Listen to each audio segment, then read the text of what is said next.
Hi, ఇప్పుడు mass జాతర cinema promotions మొదలవుతున్నాయి. మనతోటి హీరో గారు, ప్రొడ్యూసర్ గారు ఇద్దరు ఉన్నారు. ఇది యాంకర్గా చేయడం కొంచెం కష్టంగానే ఉంది. అందుకే అన్న మనం మాకైతే ఇంట్రెస్టింగ్గానే ఉంది. అన్న మీకుంటుంది అన్న ఆడుకోవడంలో ఫేమస్ కాబట్టి, సో మీరు మీడియాతో ఆడుకోవడంలో ఫేమస్ కాబట్టి ఇద్దరిని కలిపి కొన్ని క్వశ్చన్లు అడగాలని ఉందన్న. ఇట్లా మీడియాతో ఆడుకుంటాం ఫేమస్ అని చెప్తేనే మొన్న ఒక ఆగస్ట్ లో ఒక వీకెండ్ నన్ను ఆడుకున్నారు మీడియాలో. అవునన్న, దీంట్లో అది ఉండాలి కదా, డెఫినెట్ గా. అది ఉండకపోతే అలాగే సార్, అంటే అలా ఉంటేనే ఫాలోయింగ్, వ్యూవర్షిప్ పెరుగుద్ది, అంటే అలాగే ఫ్యాన్స్ పెరుగుతారు, అవి ఉండాలి. మరి ఏ స్థాయికి ఆడుకున్నారంటే నేను ఇంకా అసలు ఆస్తులు అమ్ముకుని దుబాయ్ వెళ్ళిపోయానని. నాకు అర్థం కాలేదు, ఆస్తులు అమ్ముకునే అంత బ్యాడ్ పొజిషన్ లో ఉంటే దుబాయ్ ఎలా వెళ్తారో నాకు లాజిక్ అర్థం కాల. దుబాయ్ ఏదో పెద్ద పల్లెటూరు లాగా అక్కడికి బాధపడుతున్నారు. వాళ్ళ రియాక్షన్ లాజిక్ అసలు ఉంటుందా? అదే కదా సింపుల్. అన్నట్టు రిచ్ బాధపడతారు కూడా, రిచ్ కూడా రిచ్గా వెళ్ళారు వంశీ గారు. అన్న ఇది మైక్ పట్టుకొని మీరు మళ్ళీ సినిమా అడగరు, సినిమా చూడమని అడగను, అందుకని మైక్ లేకుండా ఇప్పుడు అడిగేద్దాం అలా ఏమన్నా. సో ఫస్ట్ అదే ఆ రోజు కొంచెం ఎక్సైట్ అయ్యాను నేను, బాగా ఎక్సైట్ అయ్యాను. అది సరే, ఇక కేకలే. అది ఎలా ఉందంటే రిక్వెస్ట్ లేదు, వార్నింగ్ లో ఉంది. వంశీ అన్నది ఎప్పుడు వార్నింగ్ కావాలి. అవునే, తప్పులు చేయకుండా ఉంటావా మనుషులు? కొడకల్లారా, రాకపోతే చెప్తా మీ పని. తప్పులు చేయకుండా ఉండం కదా, తప్పు జరిగింది ఏం చేస్తాం చెప్పు. ఇప్పుడు నేనైనా ఎన్టీఆర్ గారు అయినా, ఇప్పుడు ఒక ఆదిత్య చోప్రా అని ఒక పెద్ద మనిషిని, యశ్వరాజ్ నమ్మాము. ఇప్పుడు అందరు తప్పులు చేస్తారు కదా, వాళ్ళ సైడ్ తప్పు జరిగింది, మనం దొరికాము, ఏం చేస్తాం దానికి. ఇప్పుడు నేను తీసిన సినిమా కాదు కదా, మేము ఎలా, కానీ వాళ్ళని నమ్మాము. పెద్ద మనిషి, ఇండియాలోనే బిగ్గెస్ట్ ప్రొడ్యూసర్, ఆయన నమ్మాము, మిస్ఫేర్ అయింది, ఏం చేస్తాం దానికి, వేసుకున్నారు, పడ్డాం అంతే. కానీ అన్న మీరు దొరకాలని చాలా మంది ట్రై చేసినట్టున్నారు, వాళ్ళ ఖుషి ఇచ్చి లాస్ట్ కి మళ్ళీ సెట్ చేసి ఓన్లే మన సినిమా, మనం తీసిన సినిమా కాకుండా బయట సినిమాతో దొరికాం, హ్యాపీ. ఇంకా అని ఫస్ట్ మాస్ మహారాజ్ అనే టైటిల్ ఇచ్చిన తర్వాత మాస్ అనే టైటిల్ పెట్టుకుంటూ మాస్ జాతర వస్తుంది. టైటిల్ ఐడియా ఎవరిది? బేసిక్ నేనే చెప్పాను. అవునా, నేను అదే ఎక్స్పెక్ట్ చేశాను. ఎందుకో అంటే అప్పుడు మరీ పండగ అనుకున్నాం, అవునండి బాగుంటుంది అనుకున్నాం, కొన్ని కారణాల వల్ల అది తెలిసిందే. అది సంక్రాంతి అంటే గుర్తొచ్చింది, మాస్ సినిమాలన్నీ సంక్రాంతికి వచ్చినాయి అనుకోండి, cinema block buster super cake, అది ఇద్దరా కావాల్సింది మాకు తెలుగు సినిమాకి అని చెప్పి హడావిడి చేస్తాం. దసరా వరకు ఓకే, మిగతా ఏ టైంలో వచ్చినా కానీ ఇదో సినిమానా, కొత్తదనం లేదు. సో దాంట్లోకి వెళ్ళిపోయి ఈ ఆర్టిస్టిక్ మెంటాలిటీలోకి వెళ్తున్నారు. ఆర్టిస్టిక్ కాదు, క్రియేటివిటీ. ఇప్పుడు ఎవరికి అయినా ఇప్పుడు చేతిలో ఫోన్ ఉండి ట్విట్టర్ హ్యాండిల్ ఉన్నా, ఇన్స్టాగ్రామ్ హ్యాండిల్ ఉన్నా, క్రియేటివిటీ తన్నుకుంటూ వస్తుంది. అది చూపించడానికి, ప్రొజెక్ట్స్ చేయడానికి ట్వీట్గా ఫామ్ చేయొచ్చు, రీల్స్గా ఫామ్ చేయొచ్చు. ఆ క్రియేటివిటీలో ఏంటంటే ఏదన్నా ఒక క్రియేటివ్ ఐ మీన్ టెక్నికల్గా స్ట్రాంగ్ ఉన్న సినిమా రిలీజ్ అయింది అనుకో, అబ్బా ఎంత బాగా తీశారు, ఇది తీశారు, అది తీశారు అని పొగిడితే, ఓహో వీళ్ళందరికీ సినిమాటిక్ నాలెడ్జ్ చాలా ఎక్కువ ఉందన్నమాట, అందుకని పొగుడుతుంది, ఐ మీన్ అందుకని ఇంత బాగా చెప్తున్నారు అనుకుంటారు. అదే ఒక కమర్షియల్ మాస్ సినిమా వచ్చినారు, జనానికి అది కావాలి. కానీ ఏంటంటే ఏముంది కొత్తగా, ఏముంది అంటే అదొక ఫ్యాషన్. అంటే ఓహో వీళ్ళకి సినిమా గురించి బాగా తెలుసు అనుకుంటా, అందుకని రెగ్యులర్ సినిమాని పొగడలేకపోతున్నారు వీళ్ళు అని అనుకుంటారేమో నా ఫీలింగ్ ఏంటో నాకు తెలియదు. కానీ మరి ఇప్పుడు మరి నేను రవితేజ గారిని పెట్టి గీతాంజలి తీయలేను కదా, చూడరు కదా. అదే సార్, చూడరు అనే కాన్సెప్ట్కి అందరూ ఇప్పుడు కల్ట్ ఫాలో. అంటే ఇప్పుడు ఒకటి కళ్యాణ్, ఇప్పుడు ఇప్పుడు దాకా చూసిన వాళ్ళు కొంచెం feel good, like proper sincere attempt, hero ఒక సిన్సియర్ క్యారెక్టర్ అనేది ఏది వర్కౌట్ అవ్వాలి. అంటే ఇప్పుడు చిరంజీవి గారు, బాలకృష్ణ గారు, రవితేజ గారు వీళ్ళంతా ప్రాపర్ కమర్షియల్ హీరోస్, వాళ్ళని ఎలా చూడాలనుకుంటున్నారు అలానే చూశారు, అలానే చూస్తానికి ఇష్టపడరు. ఇప్పుడు మన వెంకటేష్ గారి సంక్రాంతికి వస్తున్నాం రిలీజ్ అయింది, పెద్ద హిట్ అయింది. అలా ఇప్పుడు రవితేజ గారు మాస్ చేస్తే చూస్తారు, బాలకృష్ణ గారు మాస్ చేస్తే చూస్తారు, చిరంజీవి గారు మాస్ చేస్తే చూస్తారు. అలానే ఇప్పుడు సడన్ గా నేను రవితేజ గారిని పెట్టి ఏమై చేసేవాళ్ళు గీతాంజలి తీస్తే బాగోదు కదా. కానీ ఇప్పుడు అవన్నీ మనం చెప్పామనుకో, వీడికి ఎంత పొగరో, వీడు ఇలా మాట్లాడుతున్నా అంటారు, మళ్ళీ ఏం చెప్పాలి మనం దాంట్లో కూడా దిగుదాం. అవును, కానీ పరిస్థితి అలా వచ్చేస్తుంది, మనం ఏం చేయలేము, చెప్పినా అర్థం చేసుకోరు. అది ఇంపాసిబుల్, వాళ్ళు కావాలి వాళ్ళే తప్ప మన అని ఏదైనా కొత్తగా చేయలేదా అంటే అన్నింటిలోకి కొత్తగా చేసింది మీరు. నా ఆటోగ్రాఫ్ స్వీట్ మెమరీస్ చేశారు, నేను వర్కౌట్ అవ్వలా. మీకు కావాల్సింది ఏంటి, అదే ఇస్తాం మేము సింపుల్ అంతే. ఇప్పుడు మళ్ళీ అదే చేస్తాడు అంటే అయ్యే చూస్తున్నారు. అంటే అది కూడా ఊరిని చూసేరు కళ్యాణ్, దాంట్లో కూడా ప్రాపర్ మీటర్ ఉండాలి. లైక్ ఒక అన్న కమర్షియల్ సినిమా చాలా తీయడం చాలా కష్టం, ఎందుకంటే చాలా మందికి నీకు ఎందుకంటే ఆ చిన్న రెగ్యులర్ అనేస్తానికి చాలా ఈజీ. ఆ రెగ్యులర్ కమర్షియల్ సినిమా రెగ్యులర్ గా ఉంటుంది కాదనట్లా, కానీ ఆ రెగ్యులర్ సినిమాలో హై మూమెంట్స్ ఉన్నాయా, ఎంగేజింగ్ గా ఉన్నదా అనేది ఇంపార్టెంట్. రెగ్యులర్ గా ఉందా లేదా అనేది ఇప్పుడు ఎప్పుడు చెప్తారు కదా ప్రపంచంలో 7 కథలే ఉంటాయని, ఏది తిప్పినా ఆ కథలకి అటు ఇటు తిప్పి జాయడమే కానీ కొత్త కథ ఎవరు రాయలేరు కదా. కానీ అంత ఎంగేజింగ్ గా చెప్పడం ట్రై చేస్తాం కదా, ఎంగేజింగ్ గా ఉందో లేదో ట్రై చూపడానికి మాస్ సినిమా అంటాం, కమర్షియల్ సినిమా అంటాం, కానీ ఈ రెగ్యులర్ అన్న మాట ఫ్యాషన్ అయిపోయింది అందరికి. అది ఆ సంఖ్య కూడా బేసిక్ గా ట్విట్టర్ లో మేధావి సంఖ్య ఒకటి ఉంటుంది, వాళ్ళే. అదే సార్, అదే అంటున్నాను సార్. ఆ మీద సంక్రాంతికి వస్తున్న సినిమా ట్విట్టర్ లో ఎవడు బాగుందని చెప్పడం చూడలేదు, బట్ థియేటర్లకు పరిగెట్టుకుంటూ వచ్చిన ఫ్యామిలీ ఆడియన్స్ అందరికీ చూసారు. రిపీట్స్ పడినాయి. అంటే ఎంతో కొంత డెఫినెట్ గా ఈ ఎఫెక్ట్ ఉంటుంది వంశీ, నాకు తెలిసి ఈ పాండమిక్ లో జరిగిన కొన్ని OTT దానికి ఎక్కువ ఇదేంటి అంటే వాళ్ళు ఎప్పుడు చూడలేదు కదా, ఇప్పుడు చచ్చినట్టు చూసారు అందరూ. సో ఆ కొంతమంది ఉంటారు, ఎక్కువ ఉంటారు వాళ్ళు. ఇప్పుడు థియేటర్ రారు సినిమాలు చూడటానికి, థియేటర్ రారు. ఇప్పుడు మాస్ మూమెంట్స్ కమర్షియల్ సినిమాని ఎటకారం చేస్తున్నారు కదా రెగ్యులర్ సినిమాని. ఇప్పుడు ఓజీ సినిమా మొన్న రిలీజ్ అయింది, ఊగిపోతున్నారు అంత ఇంటర్వెల్ బ్లాక్ లో ఏం చేశారు, కళ్యాణ్ గారు తల నరికారు. అంటే అది కమర్షియల్ మాస్ మూమెంటే కదా, రెగ్యులర్ మూమెంటే కదా. గత 20 ఏళ్ళ సినిమాల్లో చాలా సార్లు, ఇప్పుడు అతనొక్కడేలో కళ్యాణ్ రామ్ గారి దగ్గర నుంచి మొన్న డాకు మహారాజులో బాలకృష్ణ గారి దాకా తల నరికారు కదా. కానీ ఎందుకు హై వచ్చింది, కమర్షియల్ మూవ్మెంట్ కాబట్టి హై వచ్చింది. దాంట్లో అది రెగ్యులరే కానీ కమర్షియల్ మూవ్మెంట్ కదా. అంతే, కమర్షియల్ సినిమాలు ఎప్పుడైనా మూవ్మెంట్ వర్కౌట్ అయితే సినిమా వర్కౌట్ అవుతుంది, అంతే తప్పితే రెగ్యులర్ ఇది అది అని ఆ ఫ్యాషన్ ఏంటంటే సంక్రాంతికి వస్తే రెగ్యులర్ కాదు, ఇంకా మిగతా 11 నెలల్లో వస్తే రెగ్యులర్. అదేం లాజిక్ మరి ఇది కరెక్ట్ పాయింట్. నాకు తెలిసి ఆ టైంలో మైండ్ సెట్ అలా ఉంటుందేమో, మైండ్ సెట్ అలా ఉంటుందేమో. ఫ్యామిలీస్ అంటే పండగ వాతావరణంలో ఎలా వచ్చినా పర్లేదు, ఏ కమర్షియల్ మీటర్ లో వచ్చినా పర్లేదు, కానీ మిగతా సంవత్సరం మాత్రం టెక్నికల్ గా కరెక్ట్ సినిమాలు తీయాలి. అలా ఎలా కుదురుతుందో మరి తెలియదు, మరి చూడాలి. వేరే సినిమాలను చూసి వాళ్ళలాగా ఎందుకు చేయట్లేదు అని అంటారు, కానీ మనం రెగ్యులర్గా వాళ్ళు సినిమా రెగ్యులర్ చేశారు అనుకుంటున్నాను, దాన్ని ఎగ్జైట్ అవుతారు. మళ్ళీ ఇప్పుడు తమిళ నుంచి వచ్చిన మలయాళం నుంచి నేను కూడా చెప్పిన లోక నేనే తెలుగులో రిలీజ్ చేశా. ఇప్పుడు ఈ మాటకి నన్ను పచ్చి బూతులు తిడతారు మళ్ళీ మీడియాలో అంతా. లోకాలో స్ట్రైట్ తెలుగు సినిమా తీస్తే లోక ఇది లాగ్ ఉంది, ఇది స్పాన్ లేదు, ఇలా ఉంది అలా ఉంది అని తిట్టకపోతే నా పేరు మార్చుకుంటాను. 100% ఇక్కడ లాగ్ ఉంది అక్కడ లాగ్ ఉంది అని స్ట్రైట్ తెలుగు సినిమా లోక అయ్యి ఉంటే చూసేవారు కాదు. అవునన్నా జరిపించింది. మనకేంటంటే మనము తెలుగు ఆడియన్స్ తెలుగు ఎలా అయిపోయామంటే ఒక ఆ చిన్న ఎడ్జ్లో ఉన్నాము, ఏది ఇట్లా అనేస్తున్నారో తెలియట్లేదు మనకి. ఇప్పుడు ఏది నచ్చుతో తెలియదు మనకి, ఇదైతే జనాన్ని నిజంగా ఎప్పుడు ఏది నచ్చుతో తెలియదు. ఇప్పుడు చూడు మన తెలుగు ఆడియన్స్ ఎంత ఈ స్టేజ్ లో లిటిల్ హార్ట్స్ కుర్రోళ్ళు ఎవరో తెలియదు, డైరెక్టర్ ఎవరో తెలియదు, ఏమీ తెలియదు. ఈటీవీ విన్నాను రామజీరావు గారి పేరు తప్పితే ఏమీ తెలియదు ఆ సినిమాలో ఎవరికి దేని గురించి. ముందు రోజు ప్రీమియర్స్ 2 రోజుల ముందు ప్రీమియర్స్ చేశారు, చాలా బెటర్ బుకింగ్స్ తో ఓపెన్ అయినాయి.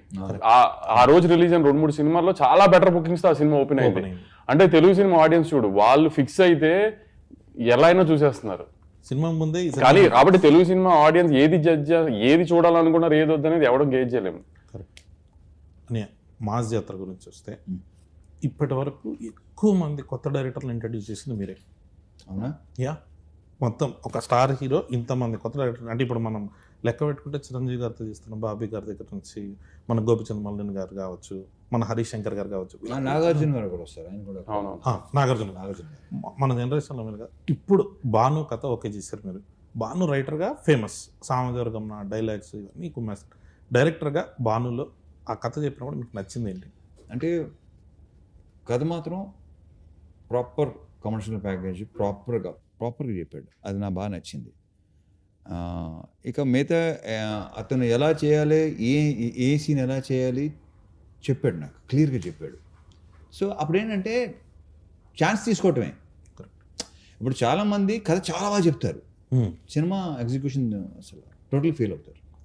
కొంతమంది కథ చాలా దరిద్రంగా చెప్తారు కానీ ఎగ్జిక్యూషన్ చాలా బాగుంటుంది. బాను ఏంటంటే ఎలా చేయాలి, ఏ ఎపిసోడ్లో ఎలా చేయాలి, బేసిక్ నాకు ఎపిసోడ్లు బాగా నచ్చినాయి. సూపర్. సెకండ్ హాఫ్లో కంటెంట్ కానీ ఓపెనింగ్ కానీ క్యాటరీ అండ్ ఈ తాత మనోడు అన్నీ ఉన్నాయి దాంట్లో, ఎంటర్టైన్మెంట్ మంచి సాంగ్స్ అన్నీ ఉన్నాయి. సో బేసిక్గా తను క్లియర్గా ఉన్నాడు. సో ఛాన్స్ తీసుకున్నాం. I hope, I wish.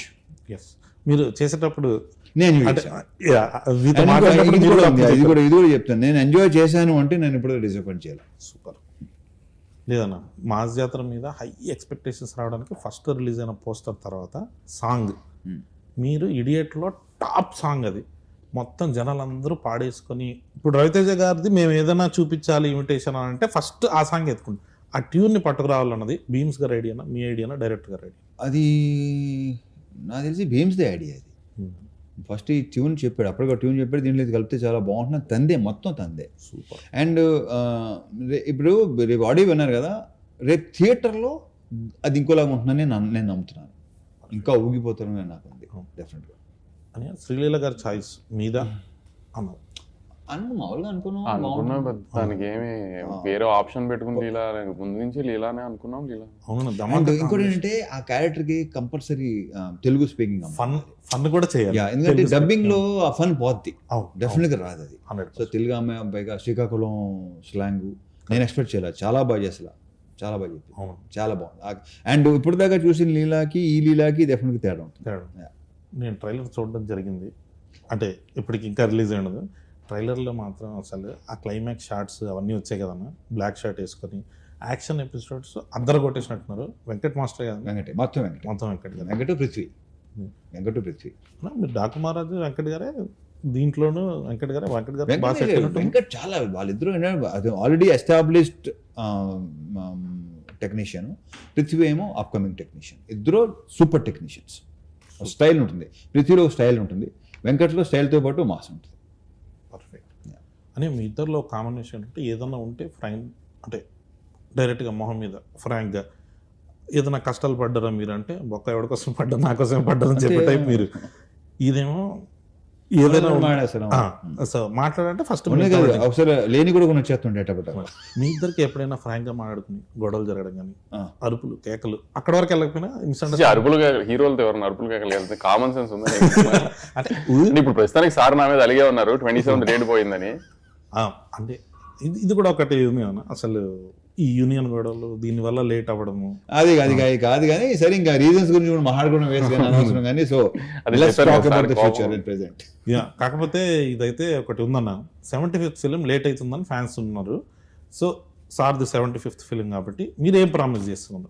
Late అయినా లేటెస్ట్గా వస్తామన్నట అలాంటి ఏం లేదు కానీ, ఆమె ఇప్పుడు నువ్వు ఇందాక ఫస్ట్ లో ఇంటర్వ్యూ స్టార్టింగ్ లో అన్నావు కదా, మళ్ళీ అడగదు ఇది అది, కానీ ఇప్పుడు నేను చెప్తే వీళ్ళు వింటారో నమ్ముతారో కూడా నాకు తెలియదు. కానీ ఇంటర్వెల్ కి ఒక 20 నిమిషాల ముందు నుంచి సెకండ్ హాఫ్ స్టార్ట్ అయింది, ఒక 15 minutes చిన్న ఎంటర్టైన్మెంట్ ఉంటుంది. ఇంటర్వ్యూ అక్కడ తర్వాత ఒక పాట వస్తుంది, ఆ పాట నుంచి క్లైమాక్స్ లీడ్ దాకా ఒక 1 hour సినిమా ఉంటుంది. ఈ 1 hour 25 minutes అరౌండ్, ఇంటర్వెల్ ముందు 20 minutes, ఈ 1 hour సినిమా అయితే ఊగిపోతుంది గ్యారంటీ స్క్రీన్. అదైతే నేను గ్యారంటీ చెప్తున్నా. నీకు కూడా రెడీగానే ఉంది, నీకు చూపిద్దాం రెడీ అయ్యాడు బాను కూడా, 3 రోజులు నువ్వు చూద్దు. కానీ ఒక సెకండ్ హాఫ్ లో ఒక చిన్న ఫన్ ఎలిమెంట్స్ తర్వాత బాగుంటుంది, తర్వాత స్టార్ట్ అవుతుంది ఒక సాంగ్, మా సాంగ్ తో. అక్కడ నుంచి ఆమె ఎమోషన్ కానీ, ఆమె యాక్షన్ బ్లాక్స్ కానీ, క్లైమాక్స్ లో ఒక ట్విస్ట్ ఉంటుంది రాజేంద్ర ప్రసాద్ గారిది, అవన్నీ దాకా అసలు షేక్ అయిపోతుంది screen guarantee. Sir 75th film, Ravi Teja గారి నుంచి ఏం ఎక్స్పెక్ట్ చేస్తున్నారో అది ఎగ్జాక్ట్ గా మూమెంట్స్ యాజ్ ఇట్ ఈజ్ గా ఉంటాయి. ప్లస్ సార్ అన్నట్టు మాస్ సినిమా తీయడం అంత ఈజీ కాదు కదా, ఆ మూమెంట్స్ అని కరెక్ట్ గా కూర్చుంటాయి కూడా. అని ఇప్పుడు నా సినిమా కూడా నేను చెప్తున్నాను అనుకుంటారు జనం, కానీ నేను అంత కాన్ఫిడెంట్ గా చెప్తున్నా. లేదు, నేను ట్రైలర్ చూసినప్పుడు మీది రాజేంద్ర ప్రసాద్ గారిది హిలేరియస్ గా అనిపించింది, చాలా బాగుంది. అదంతా నేను అదే నీకు ఇంటర్వెల్ ముందు 20 నిమిషాలు ఎందుకు చెప్తున్నానంటే, మిగతాదంతా ఇప్పుడు రవితేజ గారి స్టైల్ ఒక ఎటకారం కామెడీ ఉంటుంది కదా, అదంతా ఉంటుంది. ఫస్ట్ హాఫ్ అంతా ఆ కామెడీ ఆ సెన్స్ లో వెళ్తూ ఉంటుంది, కూల్ గా రిలాక్స్డ్ గా వెళ్తూ ఉంటుంది. కథ స్టార్ట్ అయిన తర్వాత ఇంటర్వెల్ లీడ్ నుంచి ఇక ఎత్తుకుంటే సినిమా నీకు ఇంకా క్లైమాక్స్ ఫైట్ దాకా తగ్గదు సినిమా. ఇక్కడ విజువల్ గా కూడా చాలా స్టన్నింగ్ ఉంది. అంటే ఈ మధ్య చాలా స్టన్నింగ్ గా కాదు లేదన్నా, అంటే నేను చూస్తున్న ట్రైలర్ డాకు మహారాజ్కి మీరు అదే ప్రామిస్ చేశారు. అప్పటి వరకు నా బాలకృష్ణ గారి సినిమా మీరు చూసినట్టుగా కాకుండా కొత్తగా ఉంటుందని. ఇదైతే విజువల్లీ మనం చేసే మా సినిమాలో క్రాక్ ఉంటుంది కదన్నా, క్రాక్ అప్పుడు భలే కొత్తగా ఉంటది. అంటే విజువల్ సైడ్ దీంట్లో కూడా నీకు సెకండ్ హాఫ్ లో 2 బ్లాకులు క్రాక్ రేంజ్ లో విజువల్స్ ఉన్నాయి, క్రాక్ రేంజ్ లో ఎమోషన్ ఉందని అనిపిస్తుంది గ్యారంటీ. సూపర్.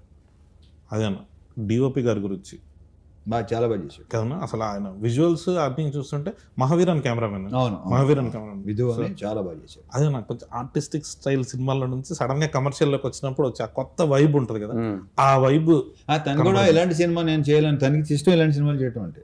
సూపర్. నేను క్లైమాక్స్ సెట్కి నేను వచ్చాను, అప్పుడు చూసినప్పుడు ఆ action block, climax action block ఎక్స్ట్రాడినరీగా వచ్చిందని ఫీలింగ్ నాకు. చూసినప్పుడు అనిపించిందా? అది అసలు సెట్ లో చూస్తున్నప్పుడు చూసి చెప్పు. డెఫినెట్లీ. థ్యాంక్ యూ అనే. ఇంకొకటి అంటే మెయిన్గా మనం వస్తున్నప్పుడు డ్యాన్స్ గురించి మాట్లాడితే, సో మీకు శ్రీలీల గారికి సెట్ అయినట్టు ఇంతవరకు చాలా మంది హీరోయిన్స్తో మీరు చేశారు కానీ శ్రీలీల గారితో డ్యాన్స్ అంటే మాత్రం ఒక ఎగ్జైటింగ్ ఉంటుంది.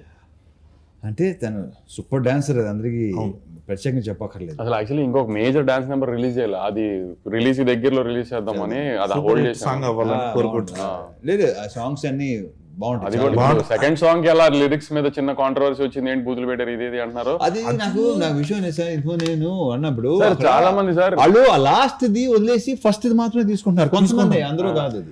సార్ అది చాలా బాగుంది. ఇప్పుడు రాయలసీమ బ్యాచ్ ఉంది అనుకోండి సార్, డిస్ట్రిబ్యూటర్ కానీ ఎక్స్పర్ట్ కానీ పాట అద్దరిపోయింది సార్. మీరు మళ్ళీ ఇప్పుడు ఆ బూతులు పెట్టారు ఏంటని మీకు ఎవరైనా చెప్తే మీరు అది ఎడిట్ చేస్తారేమో, లేకపోతే లిరిక్స్ మారుస్తారేమో, అలాంటి పనులు చేయకండి సార్, ఇది చాలా బాగుంది సార్ పాట అని రాయలసీమ నుంచి ఎక్స్పర్ట్ సార్ అదే అంటాను సార్. ఒక్కొక్క జానర్ ఒక్కొక్క రకంగా ఒక్కొక్క ఎంబ్రేస్ చేస్తున్నప్పుడు ఇప్పుడు అందరినీ ఈక్వల్ గా ఎంటర్టైన్ చేయడానికి ఏంటి అనేది మనం ఆ డైలమాలో ఉండకుండా మనం ఒకటి అనుకుని కాన్ఫిడెంట్ గా వెళ్ళిపోవడమే సార్. ఇంకా తర్వాత దీని మీద ఇంకో క్లారిఫికేషన్ ఏమన్నా, నేను కొన్ని సాంగ్స్ ఉంటాయి దాంట్లో నిజంగానే పచ్చి బూతులు ఉంటాయి, వాటి గురించి ఎవడో పట్టించు స్మూత్ గా చెప్తారు అది పచ్చి బూతులు ఉంటాయి. కొన్ని సాంగ్స్ ఉన్నాయి but I don't want refer వాటి గురించి మహాన్ తెలుసుకోలేదు కానీ యా డెఫినెట్ గా అమ్మని అక్కని అక్కని అని గాళ్ళు మొక్కిపోతా అది వదిలేస్తున్నారు. ఏమిటండి ఆ సాహిత్యం ఏంటండి అనుకున్న కొంతమంది ఉంటారు, వాళ్ళు అలా అనుకుంటూ ఉంటారు. రేపు థియేటర్ లో చూస్తారుగా ఆ సాంగ్, లాస్ట్ సాంగ్ లో కూడా ఎటకారమే చేసాం, ఫుల్ ఎటకారమే. ఇప్పుడు దానికి కూడా కాంట్రవర్సీ వస్తుంది, దానికి కూడా తిడతారు, కానీ దాంట్లో కూడా ఎటకారమే చేసాం. అది last song commercial song, mass mass beat, dance number, set number, లీలాను రవితేజ గారు ఎరగదీసేసి డాన్స్, అది తర్వాత రిలీజ్ దగ్గర రిలీజ్ చేద్దాం, అది కూడా కాంట్రవర్షియల్ లిరిక్స్ మళ్ళీ. కాంట్రవర్షియల్ కాదు, కాకపోతే ఏంటర్ ఎలా ఉంది అంటారు. ఏదో కొత్తగా ఉంటే ఫస్ట్ ఒక చిన్న ఉంటుంది, టెన్షన్ వస్తుంది. కళ్యాణ్కి ఏదైనా కొత్తగా ఏది ఉన్నా సరే అనుకుంటారు, ఏదైనా అంతే కొంచెం మళ్ళీ అని. మీకు డాకు మహారాజ్ కూడా ఇది వచ్చినట్టుంది కదా, ఫస్ట్ సాంగ్ చూసినప్పుడు అయితే ఎలా చేస్తారు మీరు ఎన్ని మిలియన్స్ కదా సార్, మీరు నమ్మరు ఎన్ని సంగీత్ ఈవెంట్లకి అటెండ్ అయ్యాను నేను ఆ సీజన్ లో పెళ్లిళ్ళ తర్వాత, ఐ మీన్ రిలీజ్ తర్వాత. చాలా మంది ఫ్యామిలీ లేడీస్ డాన్సులు చేస్తారు, చేస్తున్నారు. దానికి ముందు మాత్రం మనం అసలు మీకు ఏంటి, మీకు అసలు ఇది ఉమెన్ ఎంపవర్మెంట్, ఇది ఏంటి ఆయన అక్కడ ఏం జరిగిందని. ఇప్పుడు ఉరోషి రౌతాల గారికి తెలియకుండా ఏమి చేయలేదు కదా, కానీ తర్వాత మొత్తం అందరూ ఏం చేసి పిచ్చిగా మరి ఇప్పుడు ఎవరిని ఏమంటానికి ఏముంది మనం. ఇంకోటి దాంట్లో ఇలాంటి దానికి సందీప్ వంగ మాట్లాడారు అనమాట, ఈ సెక్షన్ ఉంటుంది కదా, ఇది ఒక 20 మాక్సిమం 100 మంది కంటే ఎక్కువ ఉంటారు. మనం అనవసరంగా వాళ్ళని సీరియస్గా తీసుకుంటాం, వాళ్ళని పట్టించుకోకపోతే హ్యాపీగా ఉంటాం. కరెక్ట్ అన్న. మీకు కుర్చీ మడత పెట్టి కూడా వచ్చింది మహేష్ బాబు గారి పాట ఏంటి, ఆడెవడో తాతను బెడ్ ఏంటని ఇప్పటికే యూట్యూబ్ లో ఎంత చెప్పారు తెలుసా. ఒక త్రివిక్రమ్ శ్రీనివాస్, మహేష్ బాబు సినిమా పాటలు ఇలా ఏంటి, ఇదేంటి, అదేంటి, అదే ఆ తర్వాత ఏమైంది. నెక్స్ట్ క్వశ్చన్లోకి వస్తే అని మాస్ జాతర అన్న దానికి టైటిల్ వరకు ఓకే, మంద ఇదంతా అన్నది ఫస్ట్ పోస్టర్లో లేదు, తర్వాత యాడ్ చేశారు. ఈ యాడింగ్ డైరెక్టర్ భాను భోగవరపుడు యాడింగ్ అది వద్దా. నేను బేసిక్ ఏంటంటే పాతి మళ్ళీ ఎందుకంటే ఇది బాగుంటుంది వేసిన తర్వాత అందరూ నీ రియాక్షన్ ఫస్ట్ నాకు వచ్చింది, చాలా నీతో నన్ను బాగుందంటావు నిన్నే అడిగాను నేను. అవునన్నా, మొత్తం టీజర్ లో కూడా ఫస్ట్ గ్లిమ్స్ వేసినప్పుడు మంద ఇదంతా అంటే ఒక ఆ వైబ్ వచ్చింది. మీరు ప్రామిస్ చేసినప్పుడు కూడా ఫస్ట్ వింటేజ్ రవితేజ గారిని చూపిస్తాం, మీరు ఏదైతే మిస్ అవుతున్నారో ఆ రవితేజ గారిని చూపిస్తాను. సో అలాంటివి ఏదైనా కొన్ని రెఫరెన్స్ సినిమాలో ఉన్నాయి, మాసకు కావాలి అదేనా ఆ రెఫరెన్స్లు ఇలాంటివన్నిటిని వస్తుంటే మాకు ఆ హై వస్తుంది. సో వాటి కోసం వెయిటింగ్. ఇంకొకటి కొత్త డైరెక్టర్లు మీరు ఎంకరేజ్ చేస్తూ వస్తున్నారు. ప్రతి సినిమాకి ఇప్పుడు లిటిల్ హార్ట్స్ వచ్చింది, మీరే ఫస్ట్ ఫోన్, మ్యాడ్ వచ్చింది, మీరే ఫస్ట్ ఫోన్. అట్లా మేము మొన్న ఒకటి అనుకుంటున్నాం, మ్యాడ్ 2 అయిపోయింది కదా, ఒకవేళ మ్యాడ్ 3 చేస్తే, ఒకవేళ మేము వచ్చి అప్రోచ్ చేయమనుకున్నాం ఒక స్టార్ హీరో, ఒక ఆవేశం టైప్లో మనం ఏమైనా చేద్దామంటే మీరు దానికి ఓపెన్గా ఉంటారా? ఇప్పుడు రెడీ, ఎప్పుడు స్టార్ట్ చేస్తారు చెప్పు.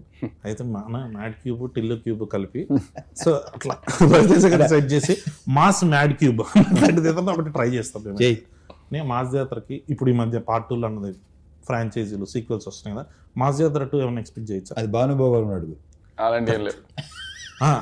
అయితే నో పార్ట్ ఫుల్ కథ చెప్తాం. సో ఇది ఇది ఇది ఒక రకమైన క్లారిటీగా చెప్పు. నో పార్ట్ ఫుల్ కథ మొత్తం ఒకేసారి చూసేయచ్చు మీరు సినిమా మొత్తం. అదే ఈ మధ్య ఒకటి వస్తుంది కదా, సగం సినిమా చెప్పి సగం టికెట్ డబ్బులు ఏమైనా ఇస్తారా మాకని, అట్లా లేకుండా ఫుల్ టికెట్కి ఫుల్ డబ్బులు. సో అందుకే ఏమన్నా పార్ట్ 2 అంటే మాకు ఫుల్గా ఫినిష్ చేయడం కథ అని. సో దీంట్లో మొత్తం మనం ఫినిష్ చేస్తాం అని. మీరు బాగా ఎంజాయ్ చేసిన మొమెంట్ ఏంటి ఈ సినిమాలో? సినిమా అంతా ప్రత్యేకంగా అది ఏం లేదు, మీరు ప్రత్యేకంగా ఏమి బేసిక్గానే ప్రత్యేకంగా ఏమీ ఉండవు. నేను ప్రతి మూమెంట్ ఎంజాయ్ చేస్తాను, yes. Because I live in the moment. అనే మీరు ఫస్ట్ టైం రవితేజ గారితో, సో మీకు ఎలా అనిపించింది ఎక్స్పీరియన్స్? నాకు చాలా బాగుంది. మన చెప్తాను కదా నీకు ఎప్పుడు. ఎస్, నాకు పర్సనల్గా చెప్పారు one of the best, one of the కాదు, వాళ్ళిద్దరు క్లోజెస్ట్ ఫ్రెండ్స్. సో ఏంటన్నా మామూలుగా మీరు ఫ్రీ టైంలో ఉన్నప్పుడు, సినిమాలు చేయకుండా ఉన్నప్పుడు ఏం ఆడతారు? ఎవరితో అంటే మీరిద్దరు అంటే what is your favourite time? ఎందుకు చెప్తారు నీకు? అంత షిట్ ఇండస్ట్రీ గాసిప్ అందరం తిట్టుకుంటూ ఉంటాను నేను. అన్న మమ్మల్ని కూడా యాడ్ చేయండి అన్న గ్రూప్ ఏదన్నా ఉంటే. అన్న ఇంకొకటి, ఈ మధ్య ఫ్యాన్స్తో కలిసి సినిమాలు చూస్తాము అని చాలా మందికి అనిపిస్తుంది. మీరు అట్లా ఎప్పుడైనా ఫ్యాన్స్తో కలిసి సినిమా చూసిరా?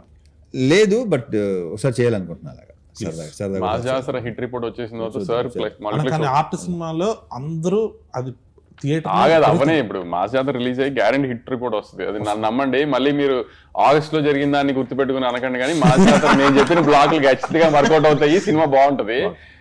దాని తర్వాత సార్ తీసుకుని మనమే సార్ మల్టీప్లెక్స్కి వెళ్దాం ఏఆర్టీకి. ఎస్ అని ఫస్ట్ టైం మీకు మాస్ మహారాజ్ అన్న టైటిల్ ఎప్పుడు వచ్చింది? ఇది చాలాసార్లు చెప్పేసాను శంకర్ కళ్యాణ్, ఇది నేను.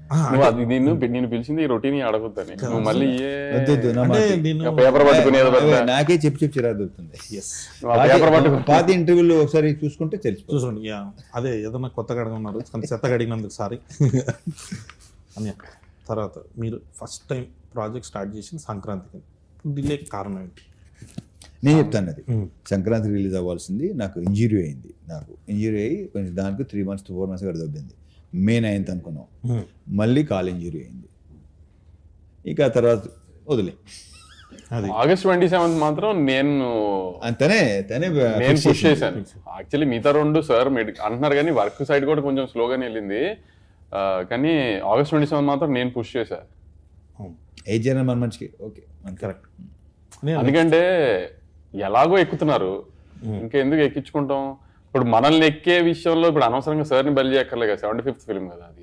అందుకని కొంచెం వాళ్ళకి ఎక్కే వాళ్ళకి ఆ మనశ్శాంతి ఇచ్చి, ఫ్రీడమ్ ఇచ్చి, అంతా చేసి ఎక్కుకుంటారు అని చెప్పి టైం ఇచ్చి, నేను సినిమాని అంత ప్రశాంతంగా చూసుకుని అంత బాగా చేసుకుని రిలీజ్ చేద్దాం అనుకున్నాను అంతే.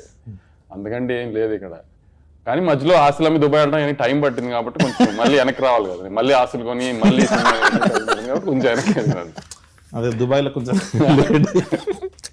కానీ దుబాయ్ బాగుంటుంది చాలా. ఆ రోజు సార్ చూసాను దుబాయ్ సీన్ పోస్టర్ గా వేసారు, అది నేను యాక్చువల్లీ నాకు అది పంపిస్తే నేను ఇక్కడున్నా ఆ రోజు, నేను ఇక్కడే ఉన్నా ఆ రోజు, నేను ఇక్కడ ఉన్నా. అది ఫార్వర్డ్ చేసింది ఫస్ట్ ఎవరు చెప్పినా మావాడు మాదన్నాడు, అది చేసాడు. సో అందుకని సో ఇప్పుడు దేనికి భయపడతాము ఏదని ఉండదు కళ్యాణ్ ఏమి. కానీ ఎదురెళ్ళక్కర్లేదు కదా నెగిటివిటీ ఊరికే. ఎలాగో నువ్వు అన్నట్టు ఎప్పుడు దొరుకుతానని వెయిట్ చేశారు, ఏదో బయట సినిమాకి దొరికాము, సో వేసుకుంటున్నారు కదా అని వాళ్ళకి ఎదురెళ్ళి ఏం అన్నట్టుగా వాళ్ళకి మనమేం ఫేస్ లేదంత కదా ఫైట్. మనం ఎందుకు ఫైట్ చేసేది, తగ్గుంటే బెటర్ కదా అని అప్పుడు అందుకే సార్ కోపం వచ్చింది, పోస్ట్ పోన్ చేశానండి. లేదన్నా మనం నెక్స్ట్ సినిమా అన్నీ బాగుంటాయి కరెక్ట్ అంతే. అని లాస్ట్ మాస్ జాతర వస్తుంది, సినిమా రిలీజ్ అన్ని కన్ఫర్మ్. ఇక్కడ ప్రీమియర్స్ కూడా కన్ఫర్మ్. ఇప్పుడే లైవ్ లో చెప్పేస్తున్నాను, దాంట్లో ఏ డిస్కషన్ లేదు. సూపర్ డన్ అన్న. అయితే నువ్వు సినిమా ఇప్పుడు మొదలు పెడుతున్నావు చెప్తారు, మీరు చెప్పండి అన్న, నేను వెయిటింగ్. ముందు నువ్వు పెళ్లి చేసుకో, ఆ తర్వాత చేద్దాం. పెళ్లిది ఎలాగో అది జరుగుతుంది వంశీ అన్న బ్లెస్సింగ్స్ తోటి. ఎవరన్నా ఇంటర్నెట్ తప్పుగా అనుకుంటారు వంశీ బ్లెస్సింగ్స్ తో పెళ్లి చేస్తారు. అదే కదన్నా, లేకపోతే సినిమా అయింది మనం ఎక్కడ ఉంటాం అన్న. మీరు చెప్పేది నన్న ఒకసారి నెక్స్ట్ టైటిల్ చెప్పొచ్చా? వద్దు మనం సరే సినిమా అనౌన్స్మెంట్ అది మీరు టైటిల్ ఫిక్స్ చేస్తావా? అదేలా చెప్తాం, దానికి ఈవెంట్ వేరే event. Okay, thank you so much. మన భాను భోగవరపు గారి డైరెక్షన్లో మాస్ జాతర అన్న ఈసారి కొడుతున్నాం అంతే, ఫిక్స్. Thank you.